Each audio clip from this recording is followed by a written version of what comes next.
Hello, everybody, and welcome to another edition of Wednesday Night Mayhem live on YouTube and StreamYard.com. It's Gurnal MF Michael Fletcher alongside Anthony Florio. We do apologize for the late start. I had issues. Unfortunately, Anthony Florio had issues on Monday night, and tonight I had issues beyond my control. But we are here. We're live. Normally, we would try to go full in depth on the recaps. However, I've decided because of the late start, we're only going to go rapid fire. So, best way to do it, rapid fire. We start off with AEW's Revolution that went down on Sunday night, and we had the Young Bucks versus the Inner Circle, Chris Jericho and MJF. Winners of the bout in 17 minutes and 50 seconds. And still, the AEW World Tag Team Champions, the Young Bucks, 3 stars for me. Anthony, it's yours. 4 stars. Move on. All right. Next up we had was the Casino Tag Team Battle Royale. The winners would get an opportunity at the AEW World Tag Team Championships down the line. Rey Fenix, representing the Death Triangle, him and Pac will receive that title shot. Anthony, your thoughts? I believe I had 3.5 on my scorecard. I'll get back to you. 3.5. Go. All right, 3.5, no doubts. Hikaru Shida versus Ryu Mizunami for the AEW Women's World Title. Hikaru Shida successfully defends the title, winning the match in 15 minutes and 10 seconds. 3.25 stars. Anthony? For that tag team battle royale, it was 3.5. For this one, 3.75 of a star for the women's title match. All right, Kip Sabian and Miro versus Chuck Taylor and Orange Cassidy. Miro and Kip Sabian wins the match in 7 minutes and 50 seconds. Anthony? Worst fight of the night by default, 2.5 stars. All right. Adam Hangman Page versus Matt Hardy. Big money match. Winner gets first half quarter earnings of the loser. And it was Hangman Adam Page winning the match in 14:30. 3.5 stars for me. Anthony? 3.25 stars. Okay. Next up we had was the Face of the Revolution ladder match. Scorpio Sky wins it all. In 23 minutes and 15 seconds. Florio? 4 stars. I'll go 3.75. Darby Allin versus Sting. Darby Allin and Sting versus Ricky Stark and Brian Cage. I don't know how to rate this. This was actually a cinematic match, Anthony. So I'm going to give it an automatic NA. Disagree. I'm giving it 3.5 stars. All right.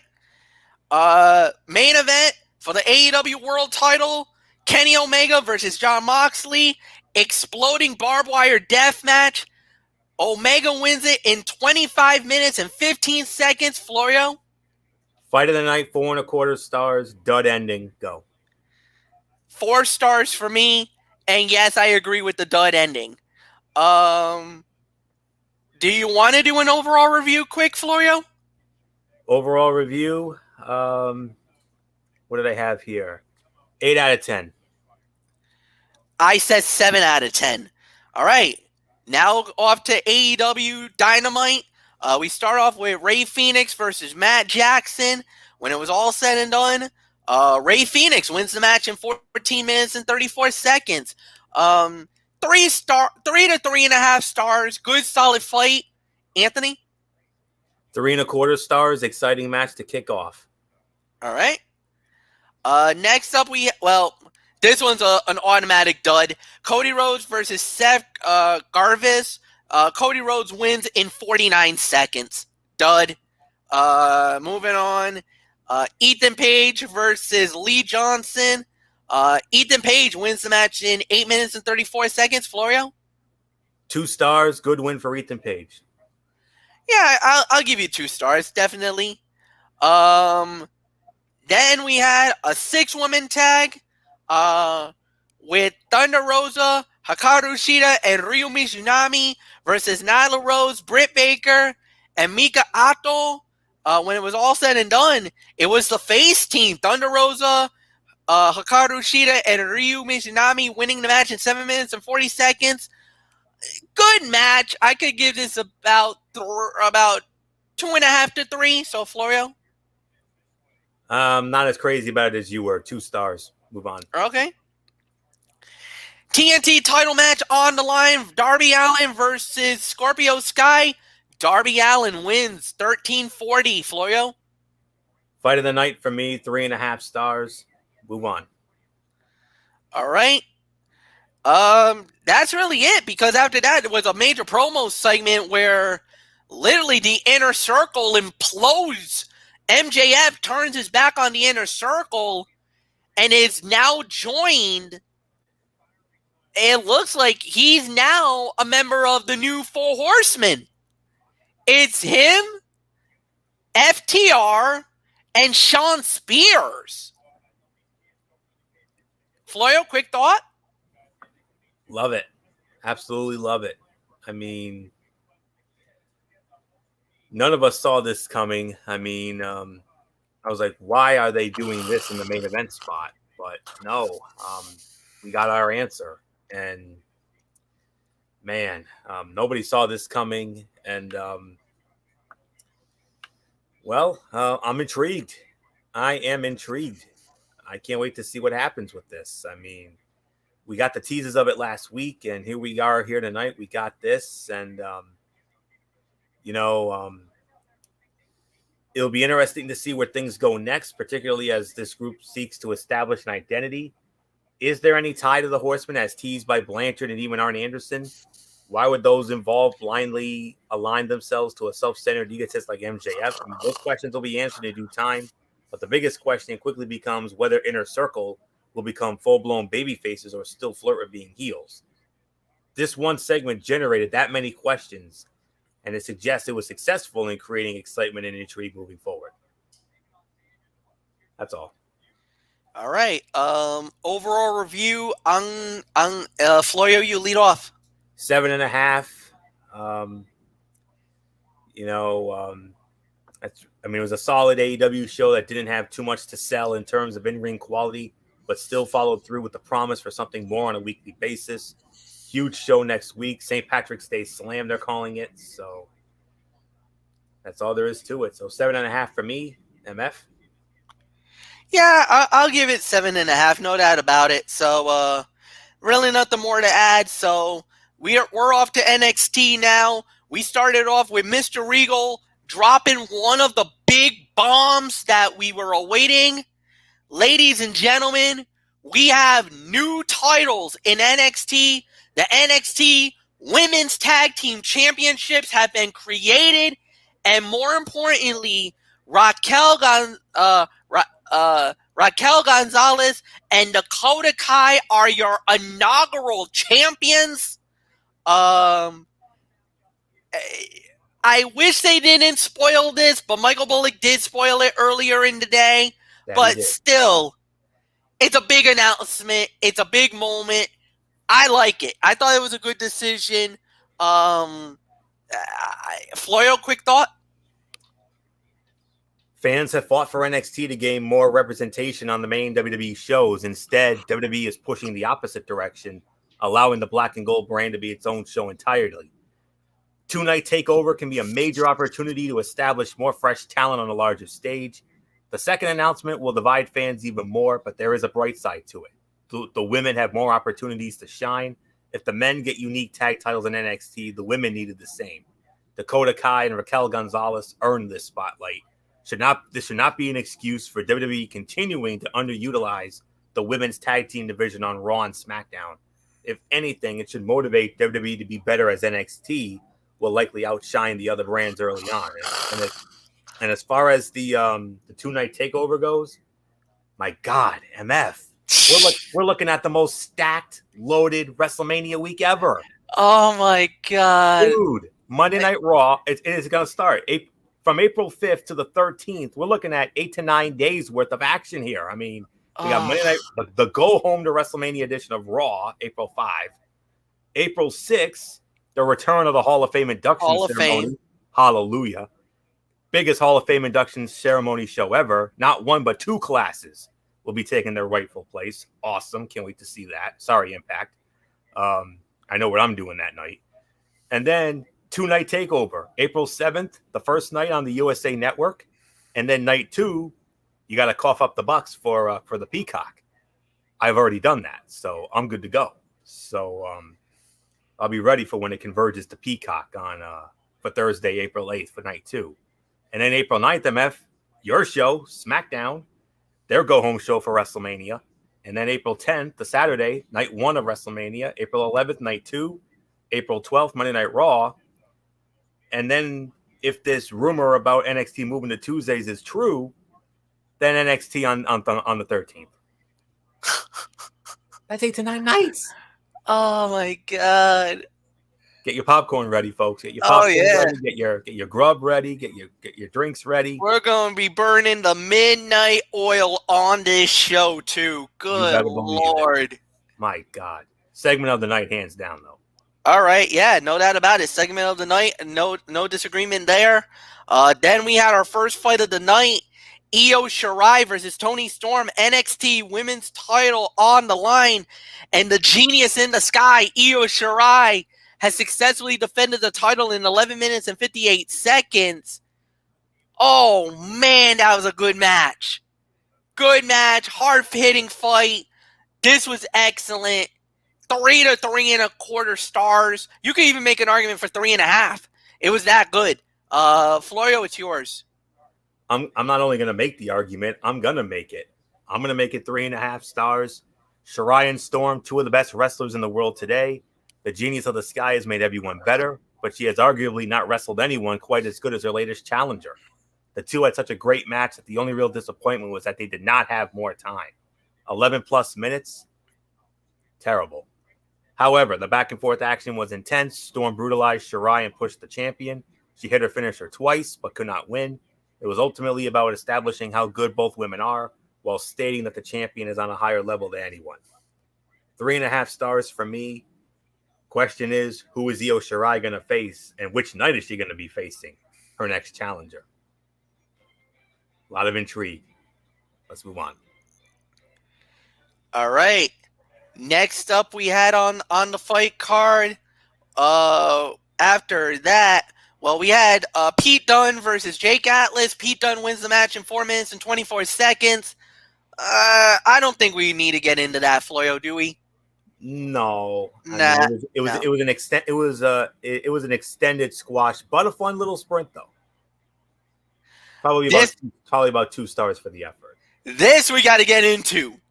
So, we had our first ever NXT Women's Tag Team title match. The newly crowned champions, Dakota Kai and Raquel Gonzalez, versus Shotzi Blackheart and Ember Moon. When it was all said and done, the winners of the bout in 12 minutes and 16 seconds. And new NXT Women's Tag Team Champions, Shotzi Blackheart and Ember Moon. Anthony Florio. Oh my God, history was made. Big time history made. I mean, we're talking No Mercy 2007 history. What in the world? I know it wasn't the women, but do I even need to remind you about the mayhem we saw at No Mercy 2007, MF? With Randy Orton and Triple H? I mean, when they hot potatoed the WWE Championship twice or 3 times in the same night, it kind of had that feel. I mean, but wow. 3.5 to 3.75 of a star. The women continue to deliver on this show. This tag team match was better than what they delivered in the Dusty Classic final. Both teams were comfortable working at a higher level together, and it led to a great introduction to the new NXT Women's Tag Team titles. The title change on the same night was shocking. People talking about the new tag titles, and now they have given the title to both of the top teams in the division. It establishes a history that people will remember. This also allowed Gonzalez to step up as the best option to challenge Shirai next. The two have been on a collision course for a long time, and this is the best match to main event one of the 2 nights of NXT TakeOver Stand and Deliver.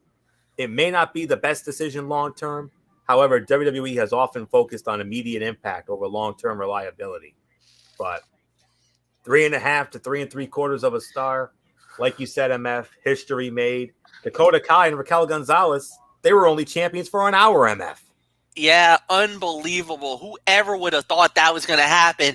Hey, congratulations to Shotzi Blackheart and to Ember Moon. Well deserved. For making history. I mean, a lot of people always give a little hard time on Shotzi, from her quirkiness to the tank and everything else. But she's a champion now. Nobody can take that ever away from her now. So big moment for her.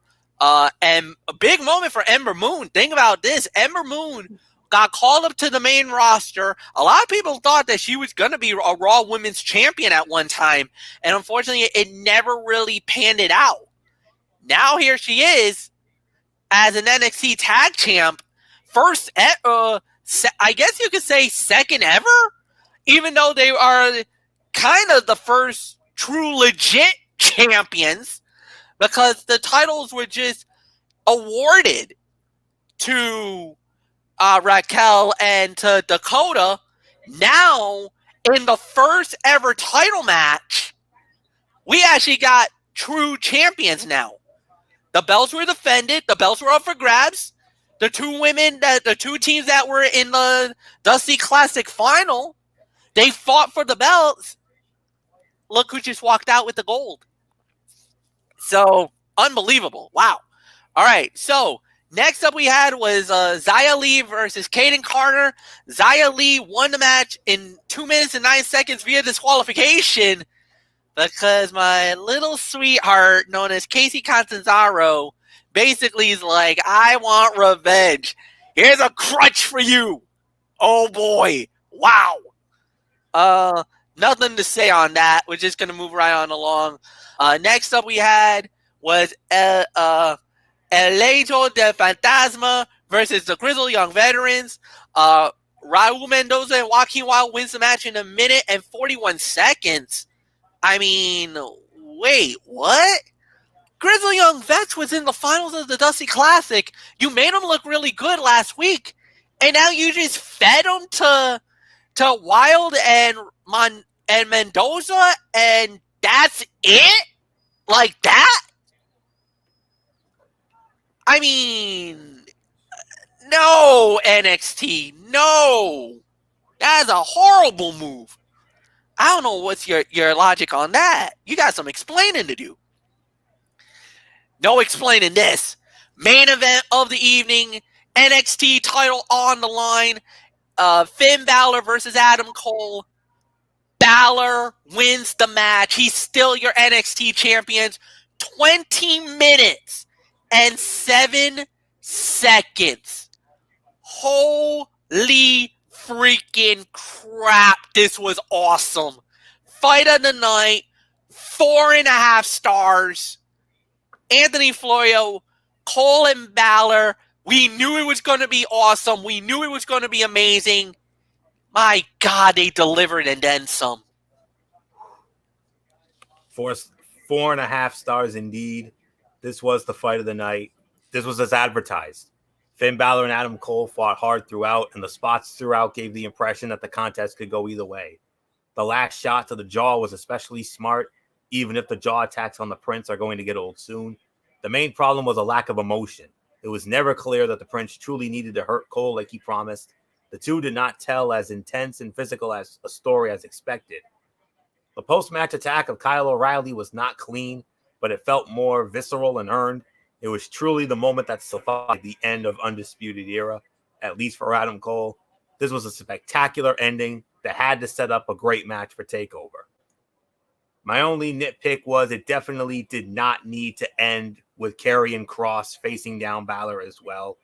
That was an anticlimactic way to set up a major TakeOver match. So we're looking at some things here, MF. We're looking at I think we're looking at Finn Balor versus Karrion Kross for the NXT Championship. I think that's easily going to be the night 2 main event right there. I think we're looking at Adam Cole against Kyle O'Reilly, which I truly believe. I'm going to go on the record right now and saying that's going to steal the damn show combined. And those are the only 2 matches I'm looking at right now. I mean, you have to imagine all the titles are going to be defended, and then we'll get several grudge matches on this. So, we'll have to wait and see. But nonetheless, though, 4.5 stars, fight of the night. But then again, look who was in the match. Need I say more? Nothing more to say, MF. I think we have 2 potential main events for this takeover. Oh yeah, we definitely do, no doubt about it. Great main event, no doubt about it. Great fight. I really don't know what else there is to say. Anthony, final thoughts. It's yours. I don't know if I'm overrating this, but to be honest with you, I mean, we had 3 great matches, some great angle advancement in the whole 9 yards, and the great announcements. And for me, I'm pulling the trigger, and I'm going to give this a 9 out of 10.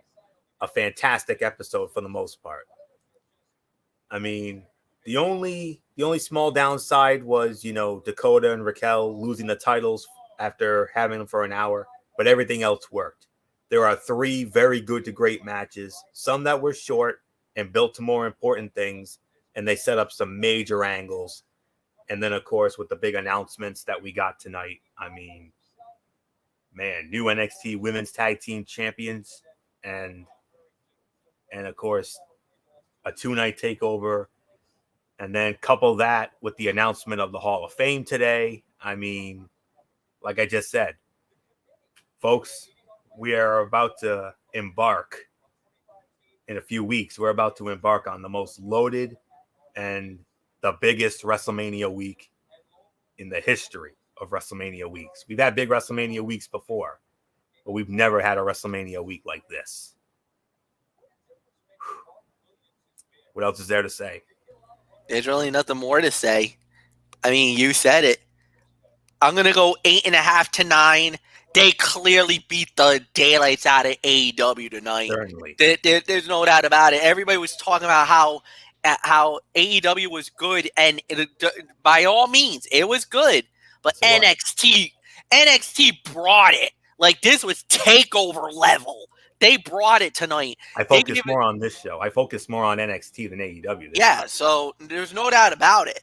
I kind of feel like AEW kind of lost a few fans, not that many fans, but they kind of have a little bit of the egg on the face after the botched pyro exploding ring moment. And I know they clarified it.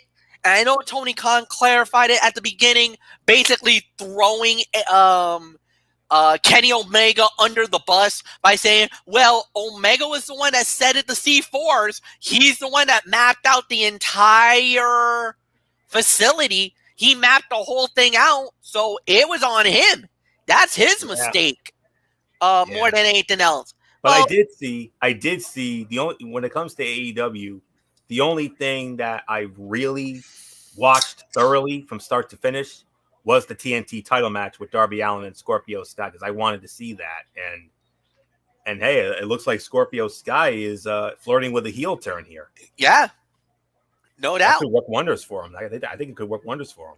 Well, he was a heel back in the day when he was with members of SCU. It's just SCU kind of never really... They got over. Yeah. So... But no, they definitely do. I think it would be great for him if he turns full heel, no doubt. All right, guys, so we're done. We're out of here. We got a big show tomorrow. Oh boy, do we got a big show tomorrow. Positively. So, we got a lot to talk about. NFL news, Dak Prescott. Leading us off, we got the homie got paid. Oh, did he ever? Did he ever? So we got that. We also have, speaking of guys getting, well, I don't know if he got really paid, but Blake Griffin, he's got a new team. Yeah. He's got a new team, and let's just say this team, is the newest super team in NBA history. And legitimate title contenders. Legitimate title contenders. We definitely got that. All-Star Week, All-Star Sunday. We had some good stuff. I'm not going to say it was a perfect All-Star game, but not at all. For the most part, there was some good moments. We'll get into it. The 3-point shootout. The 3-point shootout. That was the show stealer. Oh, yeah. Especially 3-point shootout. Oh, my God. That was crazy. That's still a damn show. And then we're gonna go into the big NCAA conference tournaments. Only the major conferences. And as a matter of fact, according to my website that I go through the score, they added 2 others. I don't know why, but they did. The Atlantic 10, and they actually added the American Athletic Conference as a major. So 8 conferences altogether. We're going to preview it up to the point, and we even might give you some up-to-date bracket during each of the tournaments. What they're looking at that particular hour. We do know one thing for sure. It will all culminate with our big special on Sunday night, 6 p.m. Eastern, right here. Well, is it going to be right here, or do you want to do it on your channel? Well, I am the host, aren't I? True. All right, then on Anthony Floyo's channel. So we're going to do it 6 p.m. Eastern on his channel, as we will be revealing the exclusively, as it happens live, the 68 NCAA Division I bracket. And we'll probably start with the number 1 seeds, and then we'll gradually work our way towards each region. Yep. So that's how they'll do it. That's how they'll do it. Yep. And like we said, during the commercial breaks, you'll get our first and instant analysis on each of the bracket. Once the bracket is complete, we will dive in, and we will give you our predictions on who we believe will make it not only to the Final Four, but who will become the national champions for this season. April 5th. So so that's on Sunday. Of course, we got Cerebral Smack Talk on Friday. So we got a busy few days of content, folks. So I hope you guys enjoy it. Get ready. Nothing more to say. Thank you, Anthony Floyo, as always. Thank you guys, as always. Have a wonderful evening. We'll see you guys, tomorrow night for Strictly Sports. So until then, have a good night, everybody, and so long for now. Goodbye.